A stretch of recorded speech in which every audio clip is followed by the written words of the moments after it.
Hello, hello, mayong buntag. Dugay nagsugod ang among adlaw karon kay dugay minamakod.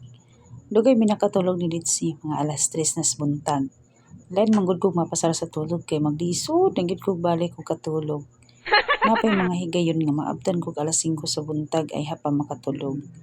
Growing up, sige kog kadungog sa akong mga iyaan og sa silingan namo sa una sa tulo ka klase sa pasmo. Pasmo sa kaon, pasmo sa tulog, ug pasmo sa kusog. Gasige na ko ka-experience ng duha, labi na karon kay sa kanang atong edad. Pero dili na ko anang ikatulo eh. Okay na ko anang duha. Hey, wala pa mo nang hipos. Ati man na dira be. Mama, off like sign off. Mama, I have to get titi. Ha? Okay? I have to okay? Unsa man na? B-bar. Ha? B-bar.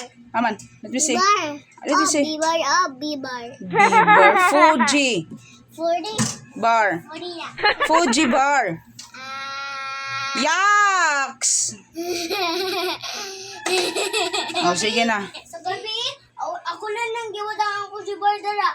Halat ko kanang naimang ilaga or actors no ana dara. Oh, aron kitkiton ka. Tanaw nako. Giwadaan nako dara. Pero bisan og nay mga higayon nga dugay ko makatulog, dugay ko mamata, gina-make sure na ko nga before 8 naanay pamahaw nga nakaandam. Usually gamata ang mga bata ay alas 7:45 ug pinakadugay na kaayo ng alas 9 sa buntag. Og pagmata nila ginapahabit na ko sa ilaha nga moinom og tubig ay mamahaw. Alas 10 na daytodan ni sa buntag ug ay pa na human og pamahaw ang mga bata. Ay pasad ko nagsugod og pamilo sa among gihigdaan. Diri day tuod mi sa silong natulog kay gumikan atong Sabado sa Domingo sa hapon nagsugod og suka-suka si Enzo. May kalit lang siya wala ko kabalog unsay hinungdan. Tapos pagka Lunes sa buntag nisunod si Jilaika. Nierang-arang siya og suka pagka abot og alas 9 mo nang ako siyang gipa-eskwela. Pero abot og mga alauna sa hapon, gitsatan ko sa maestra nga ipakuha na lang si Jilaika kay not feeling well gid siya. Tuod man pag-abot na ko sa room, nagluya gyud taon siya, nagsige ra sa dungo sa iyang desk. O paghikap na ko sa iyahan, nanginit siya. Pero noon ang iyang body temp is nara po siya sa 37.8. Igo ra siya nakainom og duha ka round sa tambal, then wala na po dayon siya. Nalibog ko kung sa hinungdan ato nila kay hingkalit ra man gud pod. Nisunod pod gani kung to nalibog ko kung sa di among nangakaon. Pagkahapon na ay meeting silang ate sa eskwelahan. Kay lagi grade 10 man, nalibog ko og nganong nagpa-meeting sila og sayo. Busa sayo ko nag-andam og sayo ko nagluto para paniud to. Ang sudan naman sa paniud to is kinisa nga sayote. Isa sa paborito sa mga bata, ang sayote na ginisa. Sa inyo naman ang pagluto ani, gisara man ako ang ahos ug ang bombay o gisunod lang ko ang ginagmay na manok. Ang manok is di marinig, ihulog na ko sa daan sa tuyo lang alone para lang gid nga ma-absorb sa manok ang tuyo. Ako siyang gigisa, kung inaani na iyahang puro sa manok na naluto, nagibutangan ako siya og tuyo. Tapos gibutangan ako siya tubig gamay. Ayan ako gilund ang sayote. Ngayon, gitimplahan ako siya og seasoning daan og asin. Ayan ako siya giukay. Then ako siyang gitakluban. Okay, nalimot man ko og video. Ayan pa na ako nadumduman. Ginaluto na. O, mao ni ang among sudan para sa paniud to. So, mao ni ang kuan. Ako ang tangang suoton. Tingke-tingke ng taas. Pero lumaruglo ato tayo siya. Comfortable ko sa tela kaso dili na ko bet ang outcome sa ubos. Marag loose ra kaayo. So mag-change outfit sa ta. Wala ka rin ko karon madto ko og kay meeting sa akong high school sa akong anak nga kinamaglangan. Kaduha na nila nga meeting for this school year. So, wala ko kabalo kung ingon ana lang ba yun mag fourth year na. Ako ramang aware man ko og mag fourth year na. Dakan bayro nun. Pero, inani nga magsigig meeting. Kasagara man gud ako nibawaan is mag-meeting kada magman ang grading niya karon ongoing pa ilang exam. Ang meeting naman sa unang natuon sa nako. As much as possible, ga-attend jud ko og ga-attend jud ko og meeting. Ang dili sa ka meeting ang dili na ko apilan kanang HRPT bitaw ka ng general. Di ako mahilig mag-apil-apil ana. Hindi mag-apil-apil ana pero na rin mga concern nga ko ana. Ang dili na lang dayon pag magbagulbol kay wa man apil.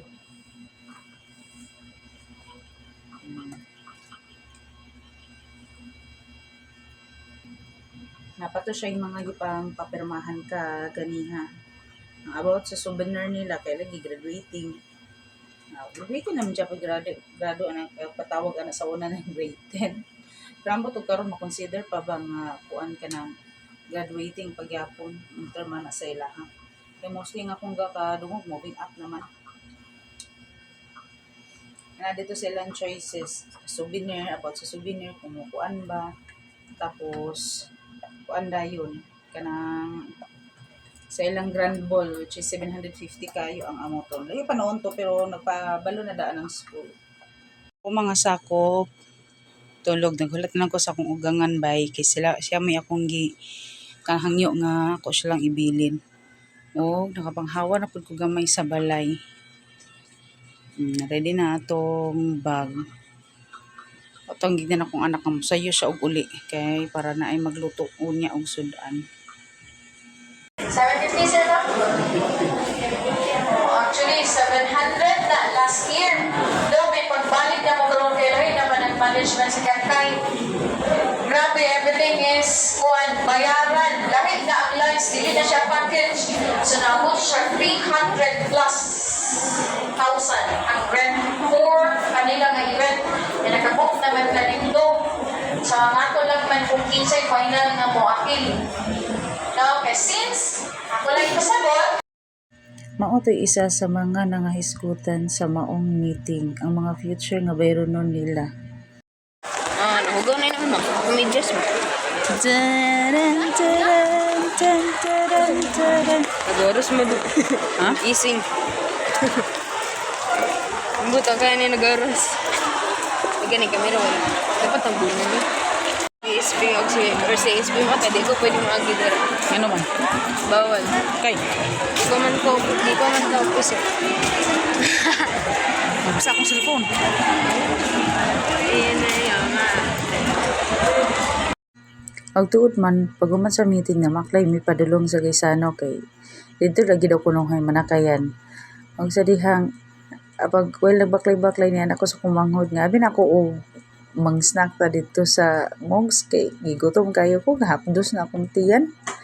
Mutong imbis kay snack ra mong gipangita og dito mi napunta sa Jollibee ug mo na dako kay ngisi ang duha ka bata. Anya kay wala pay panihud to nga akong tisuon. Motong panihapon na lang ang gi-order namo kay para isahan na lang sad ka gasto. Ug well nga kamulong kaon nagsige pod mag-remind sa duha ka bata sa among sitwasyon sa una. Among na-share sa ilaha nga sa una during sa among time nga mga estudyante pa mi sa Manila, bihira jud kayo mi makaadtog Jollibee. Murag once in the blue moon kumbaga kay pitos jud kaayo. Ubay-ubay gyapon mi nga magsuon upat mi kabuok nya. Dili kayo kadapuan ang sweldo sa kong papa. Amo sa gignan nga ato nga time wala pa tindahan inyong mami mo unang asa jung pituusa. Anya nadumduman na mo ito nga ay hari gyud mi nakabalik-balik sa Jollibee kato nagkuha og motor ang akong papa nga na ay gift certificate nga pakapin sa pa-freebie sa kuan sa Yamaha nga motor nga ilang gikuha worth 2,000 tapos naka-divide siya into 100 each certificate man ata. O, sumuro to akong isa sa mga nadumduman nga nakaadto mi og Jollibee. Mutong ako silang gipangutana. Kang ate pero min ako ni gipa-remind. Unsay imong piliun? Labuan ba nimo ang atong sitwasyon karon o ikaw ang mabalik sa kalisod nga among naagian sa una? Dalikit ra tuod na siya nga pagka-istorya pero dili ko mapulan o pahimangno sa akong anak-anak. Kay bisan og unsaon nato pagsuporta sa bisan unsaon nato suporta mga ginikanan sa atong mga anak, in the end sila gid gyapon ang magbuhat sa ilahang ugma. Munang igo na lang ta sa pagpahinumdum sa ilaha o sa pagmaymay sa ilaha nga manghinaot nga sa katapusan piliin nila og unsay mas makaayo para sa ilaha.